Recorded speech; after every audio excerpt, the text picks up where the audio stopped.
उत्तर प्रदेश के वाराणसी में ज्ञानवापी मामले को लेकर एक नई अर्जी पर अहम समाअत चारशुमे के रोज हुई। सिविल कोर्ट सीनियर डिवीजन के जज रवि दिवाकर ने मामले की समाअत करते हुए इसे फास्ट ट्रैक कोर्ट में मुंतकिल कर दिया। अब इस मामले की आइंदा समाअत 30 मई को फास्ट ट्रैक कोर्ट में होगी। मौसूला इत्तलात के मुताबिक फास्ट ट्रैक कोर्ट के जज महेंद्र पांडे इस मामले की समाअत करेंगे। दरअसल सीनियर डिवीजन कोर्ट में मंगल के रोज ज्ञानवापी मस्जिद से मुतालिक एक नई अर्जी दाखिल की गई थी।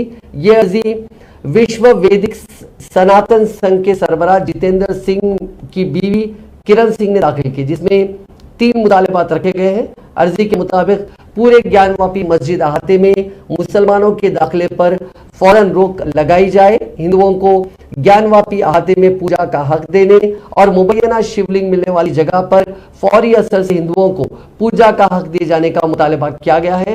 काबिल जिक्र है कि गुज़िश्ता 1 महीने से ज्ञानवापी मसले पर अदालतों में समाअतें हो रही हैं और सर्वे वगैरह का अमल भी अंजाम पा चुका है।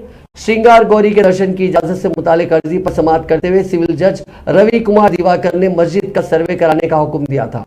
कमीशन की कार्रवाई के बाद ज्ञानवापी मस्जिद के अंदर वजू खाने में मुबैना तौर पर एक शिवलिंग होने की बात कही गई। हालांकि मुस्लिम फरीक ने इसे फव्वारा बताया है।